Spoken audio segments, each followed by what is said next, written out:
Hello and welcome to the Deep Dive Perspective. We're going to talk about Israel. We're going to talk Mossad. We're going to talk Iran. We're going to talk about Judaism and Zionism. There's so much to unpack always on this issue because it affects everybody in the world now. It's not something which is just there in West Asia. Clearly, it's a matter which could cause a world war. World War III is looming potentially. So where do we stand? I've got two fantastic guests who will surprise us with much of the knowledge and information they've got around this. First of all, welcome Rabbi Beck, and no stranger to the show, but welcome and thank you for coming. And of course, Rabbi Sofer, we're also not strangers to you, but I think I'd like to start with some facts and figures, because we know the drums of war are beating, and Donald Trump has been making plenty of noise. The USS Abraham is now stationed in the Arabian Sea with multiple military, an armada. Trump calls it an armada, which is ready to do damage to Iran. That basically brings us all into the crosshairs of a potential economic meltdown in the world. We all know that. The Hormuz Straits is a potential killer of world trade. It could be that that's the direction we're going and nobody is safe.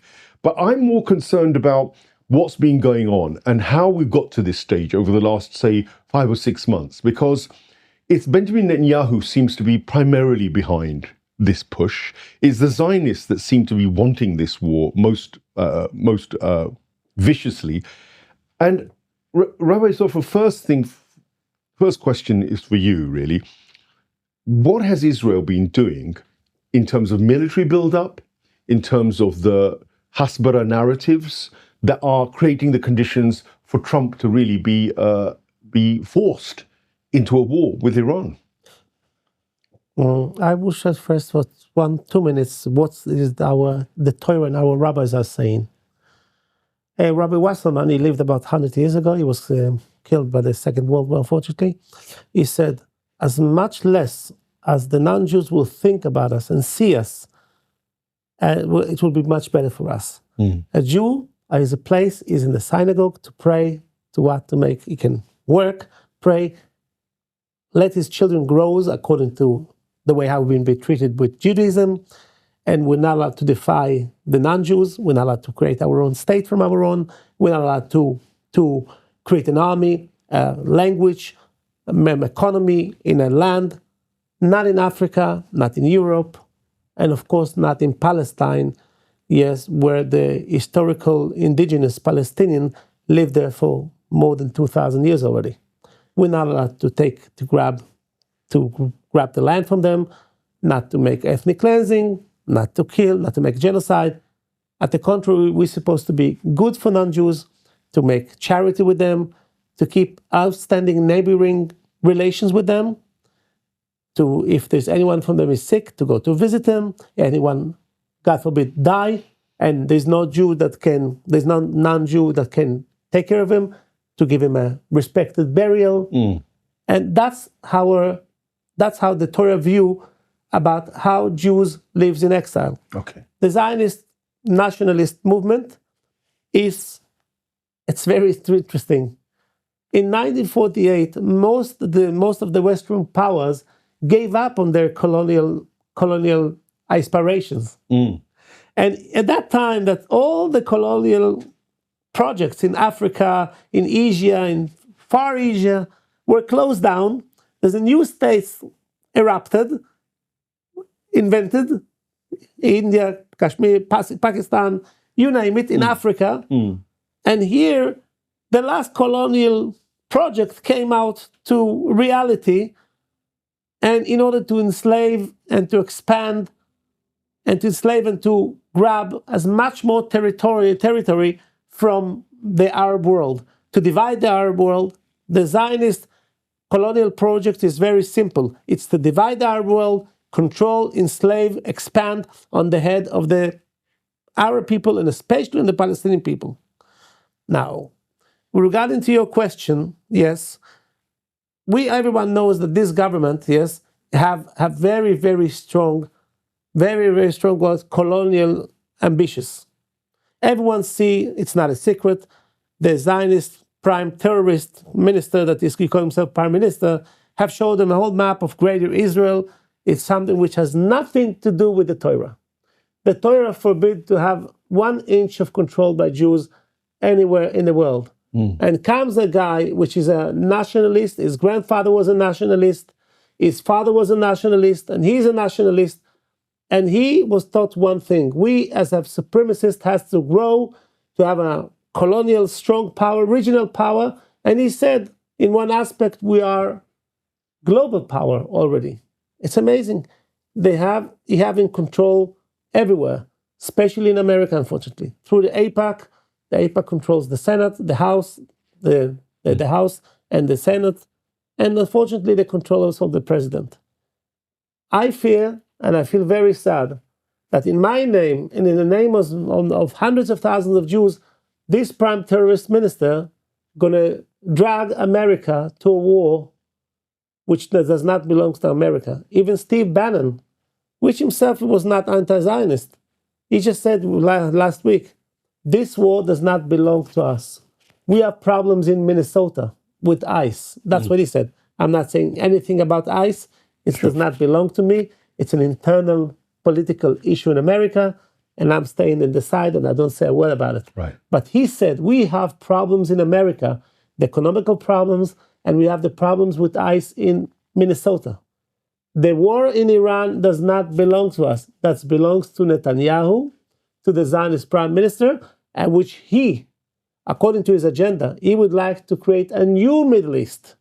A new Middle East, which the Zionist state will expand in South Lebanon, the Sinai Peninsula, the West Bank, parts of Syria, most of Jordan, the Sinai Peninsula, and even parts of Saudi Arabia. And in order to expand and to control and to enslave all the indigenous Arab people around and around, he must get rid of Iran. And the reason why he must get rid of Iran is very simple.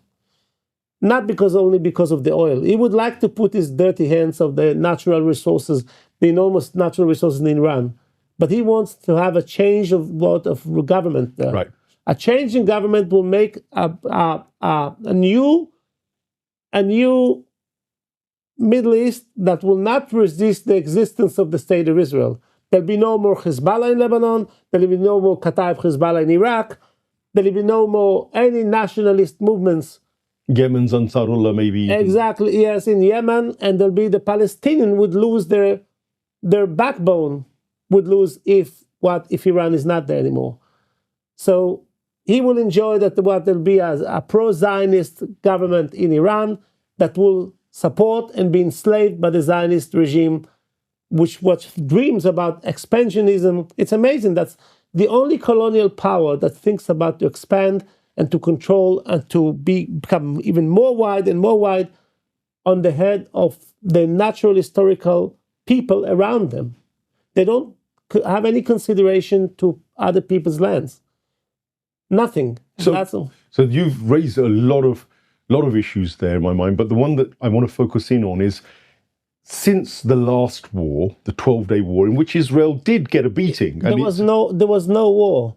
It was a war. It was a terror attack, act of terror, and an act of terror and wild, vicious terror attack from the Zionists on Iran. The Iranian people did not start the war. It's the Zionists who started the war. They were the one who financed, and now we have to come to tell you the truth. I said to you what the Torah says about how Jews have to behave to non-Jews.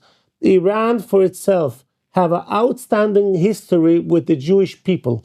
And I must give a preface before we talk about what the Zionists did. The Iranians, what the Iranian King Koresh has actually gave the permission to build the second temple 2,500 years ago. Yeah. All the Persian kings were kings of charity for the Jews. Jews always lived in Persia. They never were deported from Persia. The Jews that live in Iran now, they lived there since the destruction of the first temple. We're talking about 2,500 years ago. And they enjoyed that from freedom of religion, and they always were respected and tolerated by the Muslim neighbors. Yes, they enjoyed till now from outstanding. And what about now? We've just seen the riots. Yeah, why we should talk about thousands of years ago? Let's talk about now. The head of the Iranian community have said no Jew was killed or injured, but all the riots. Yes, no Jews. We have a hospital. Any synagogues attacked? No, nothing. There's a hospital, a Jewish hospital in Tehran that's financed by the government. The nurses there, the doctors are Jews, and it's especially because Jews have a lot of necessities with reference to their religion, and so that's why they claim to the government. So they have freedom. They have complete freedom there. Freedom is not a word. Our members were meant to visit there not one time, not two times, not three times, many times throughout the last 30 years. And they saw that the Jewish synagogues are flourishing. Jews have businesses there. There's a lot of rich Jews there. You know that the Jews in Iran does not going abroad to finance their religious institutions. They have their own rich people in Iran that finance all these small schools, the private schools. They have all private schools, girls' schools, and boys' schools.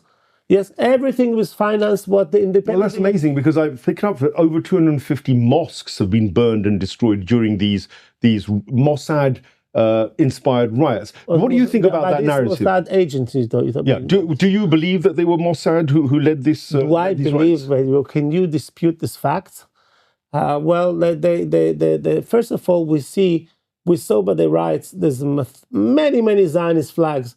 Sometimes even there was more flags, Zionist flags, than the Iranian Shah flags. Well, let me come on to Rabbi Beck because that's given me an interesting set of facts. Just let me finish to talk about this. And then we'll come on. I'm ignoring Rabbi Beck here at the moment. It's clearly known that all these weapons that have been used to murder civilians, they killed thousands of the rioters, these terrorists that had the guns. They killed about 500 police officers. They burned mosques, they burned ambulances, businesses, private houses, schools, police stations.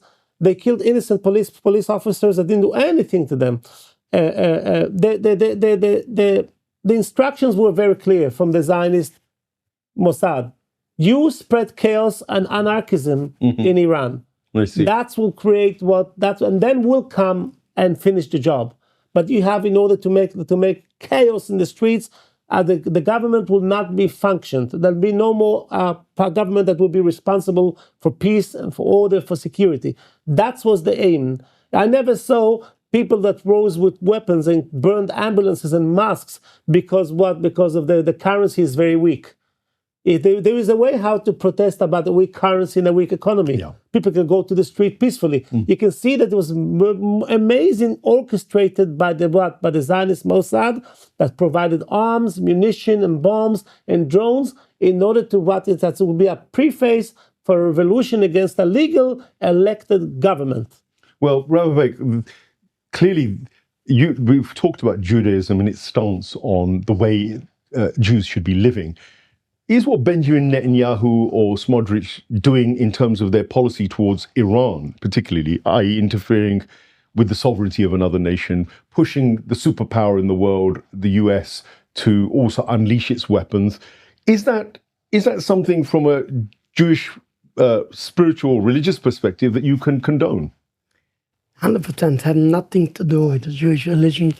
They transformed completely Judaism, taking that out of context completely, and transform Judaism into a nationalism movement and discourse, all of this. I mean, the Jewish religion is already an old religion of 3,500 years. We are already 2,000 years in exile, and you never heard about Jewish people try to take over other countries and blah, blah, blah, like that.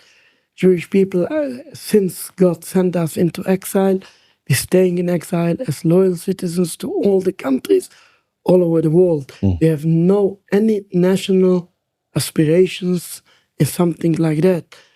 All of that, what have been done, this is completely a part of the transformation from Judaism, from a religion to a national movement, emptying out from the holiness of the religion, from the believing God, what this automatically means, living peacefully with all your neighbors and with everybody, and not to rebel against them, and completely bring them in completely a different world. Well, since the AIPAC have had a hold on certainly American political circles, but the statistics I'm getting now are that 60% of young Jewish people, particularly, now don't support Israel. So presumably also don't support that form of manifestation of supposed Jewishness, because of course Netanyahu and his rabbis in Israel will say that Jewishness allows us to do all this. But do you find that encouraging? Are you picking that up, that Jewish people are beginning to wake up to Zionism and to turn against it? Is that happening? Give a look. Really, I'm coming from a different, I mean, when I speaking about Jews, I'm speaking about Jewish people looks like me, Hasidic Jews, or you can call them Orthodox Jews, or Haredi Jews, not different. I don't speak really about the secular Jews, and I haven't got any special connection with them, because again, I'm coming from the rabbinical view, from the view of the Torah.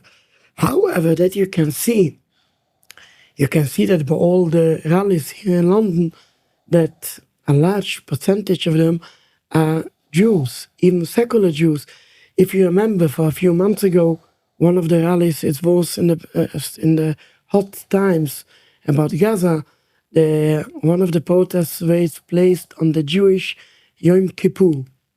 On the Saturday, it comes out on the day of Yom Kippur. After 3 days, the PSC gives out a declaration that because of the Jewish Yom Kippur, we're pushing that for next week. Because many Jewish people, even secular Jews, they cannot come. Yom Kippur is the holiest day. Even secular Jews, even there, they're also going to synagogues on Yom Kippur. Yes. This is really the last thing what everybody keeping in Yom Kippur. So they find for important to push away the rally for another week. Yes, and we're speaking now about rallies about of 500,000 people. Yes, and because of the Jewish participation to that, they're pushing that for the next week because they understand this is very important. But however, you can see that also that half of the speakers in these rallies are Jewish names. So you're very strongly anti-war on Iran. Yes. Okay. So Rabbi Sofer, I understand that there have been a lot of military purchases being done by Israel over the last few months. Particularly, you had alerted me to various American C-17s or huge C-17A, one of the biggest transport planes. Tell me about what Israel's been doing in terms of preparation for war. Oh, they received, first of all, a lot of F-35A, which is one of the best warplanes in the world, and they receive it for free. As I said to you, that what the military and economical help that they receive every year, $4 billion, is just for peanuts. It's just for the pocket money. The real money was for example, for the genocide in Gaza, to finance the genocide in Gaza, they received $30 billion. But that's President Biden has gave it to them. Wow. So that's American taxpayers' money? I assume or is it private business, do you think? No. It's American taxpayers' money, but the government are borrowing the money, they're printing the money, they're borrowing the money, and the taxpayers are paying it back. And people like Sheldon Adelson and his wife, Miriam, she was on a podium after, I think, the Trump visit, or during the Trump visit, where he actually praises her for the billions that she's and her husband have poured in. That kind of supposed, and Miriam, they say they're Jewish. They say we're Jewish. Well, are they discredited in front of you according to your... Mrs. Adelson are representing the exact opposite from what Jewish people are supposed to do. She's buying up the Oval Office for $200 million. She gave a donation before the elections for about $200 million. Right. And she gives a lot of donations for the Republican Party. And she buy up a lot of senators and congressmen, And with this money, she makes sure that everything will be under control. And unfortunately, that's her behavior is the exact opposite from a Jewish behavior. A Jewish woman supposed to be at home to cook, to teach and help the children grow as a real Orthodox Jews that doing what the will of God. This woman, with her enormous amount of money which she decided to be part of world Zionism, to support the Zionist state and make sure that every government that will come, and it makes no really difference if it's Democrat or Republican, because President Biden have said, yes, if there would have not been State of Israel, we should have created one. Because the State of Israel are representing what, even for the Democrats, the Democrat values, what they call values, or their values, the State of Israel represent their own values. For the Republicans, which are more Christians, State of Israel give a lot of support of Christianity to the Christians in Palestine, in the occupied Palestine, and the Christians are giving a lot of support, with money support and political support for the Zionist entity in Palestine. The Christians, because of their own belief, the evangelists especially, and many of the Protestants, and lately also Catholics, are believing that giving land for the Jews and making a forced emigration of all Jews to Palestine, kick out the Palestinian indigenous people from Palestine, give the whole land for the Jews, and the Jews they'll change their religion eventually to Christianity. And if they're not going to do it, they're going to get killed. So, Rabbi You've heard about this idea? Yes, I've heard of it, Okay. and I'll ask you to make a prediction, and Rabbi Beck I as would well. like to finish with Mrs. Adelson. Yeah, what please. Mrs. Adelson doing is very vicious, because with her enormous amount of money, she uses it as a power to keep in control the White House, the Congress, and the Senate. She buy up many politicians, and these politicians are asking every time when they want to do something, they turn their head and asking her what to do. She was even in Florida now. There's the lawmakers in Florida, in the state senate, which also been bought off by monies of such multi-billionaires like Adelson and all the Zionists. Bezos and Musk, exactly. they all seem to be Zionists. So these politicians are making a law that you're not allowed to mention the word West Bank in Florida. You can only use it in the Zionist name Judea and Samaria, but not West Bank, which is mean that they're using their money to erase any national identity from the Palestinian people. They simply say they're not existing. Exactly. We see that, unfortunately, it's went that far that the ambassador in occupied Palestine, which is called Mike Huckabee, is a Christian evangelist, priest, and he said that there's no settlements, there's communities, it's Jewish communities. The settlers are also, with their behavior of theft, ethnic cleansing, they just kicked out a few hundred families from Shalal al-Uja. Shalal al-Uja is a northwest Jerusalem village. It was wiped out. It's not existing anymore. Why? Because the settlers came and burned their houses, burned their greenhouses, their cars, their olive trees, and they had to run for their life because they were shooting after them. Well, just these predictions that I want to focus in on. But I have to make sure, just to finish this, just give me another minute. Yep. All these Zionist so-called Jews, billionaires, which according to the Jewish law, they're not Jews because they don't keep any law of Judaism. They don't keep Shabbat. Saturday they don't keep. Yom Kippur, as Rabbi Beck mentioned, they eat in Yom Kippur. They don't keep any commandments. The Maimonides says that such Jews are not considered Jews according to the Jewish law. And what they're doing is they enrage the whole world, thinking that all Jews are trying to have their influence in the Senate, in the Congress, and in the White House. As I said, what Rabbi Wasserman said, we're supposed to be on a hide. We suppose that you should think about much less about me, as much healthier for me. Right. Who talks about that I'm coming and taking hundreds of millions of dollars yearly, and I give for every senator and every congressman, you have to obey me, and in what you have to support the nationalist, racist policy of expansionism and racism and ethnic cleansing and genocide war against innocent Palestinians, and you have to obey me because every time there is a campaign of elections, I'll sign the check for you. But remember, you belong to me.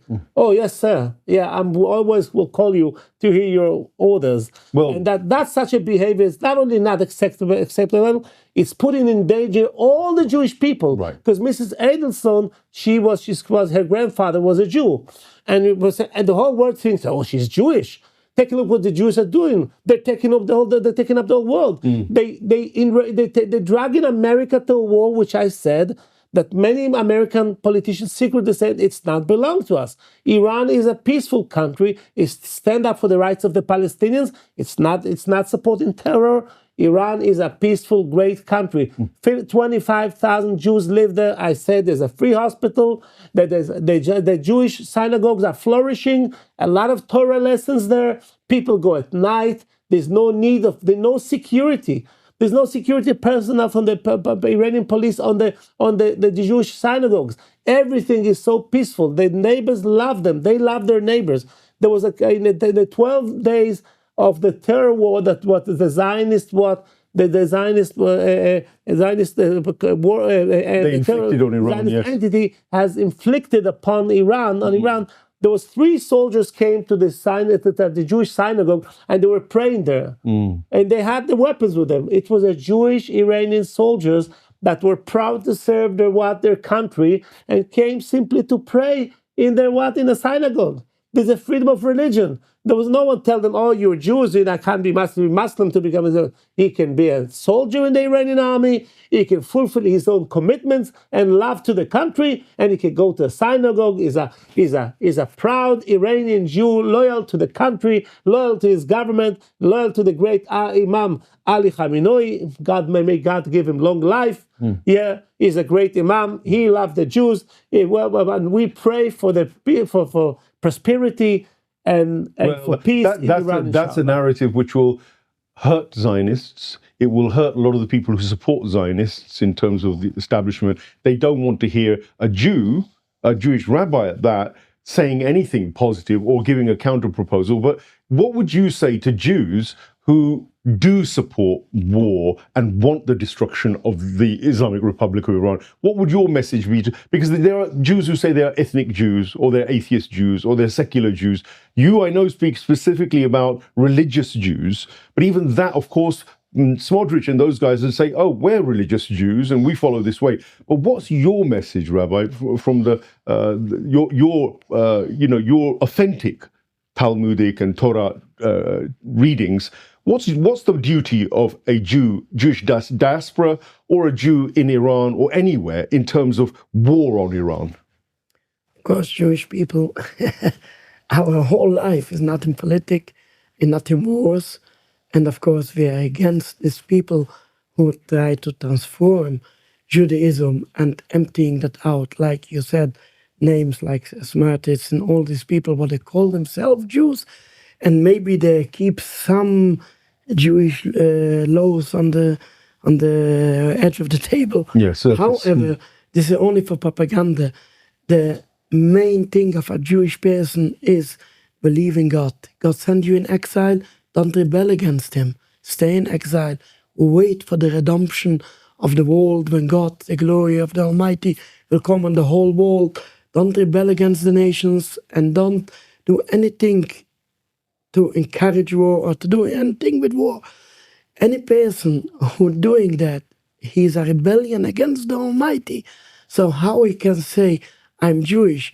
It's the first step of every religious person is believing God, trusting him in full. It's not only the Jewish religion, this is all the religions. The first step of a religion is believing God. Believing that means even when it looks dark, even when you are in exile, still we're believing in God with blind eyes. However, these people, they lost the trust in God, and they say, how long we will be in exile? We have to take a situation in our own hands. If not, we will be lost. That means they don't believe in God.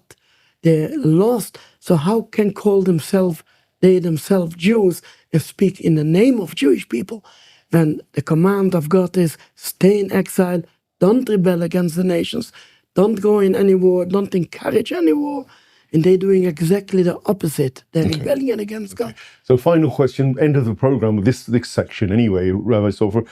What's your message to Donald Trump? He thinks he's a Zionist and a friend of Jews. He goes to the Wailing Wall. He's been doing everything which Benjamin Netanyahu wants him to do. What would be your message? And what's your prediction if Donald Trump does go to war with Iran against Israel? What will be the result? And what would be your advice to him if he was here? First of all, I'd like to thank Mr. President for the good things that they do for the Jews in America. Jews in America have a freedom of religion. He stand up for, he helps a lot for Jewish communities. He likes Jews, and unfortunately, well, when the Zionist movement, world movement, coming to him and asking his help,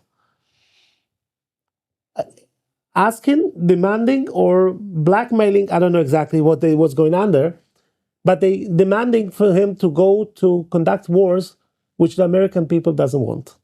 He himself, he ran for a ticket of not to conducting any fresh wars.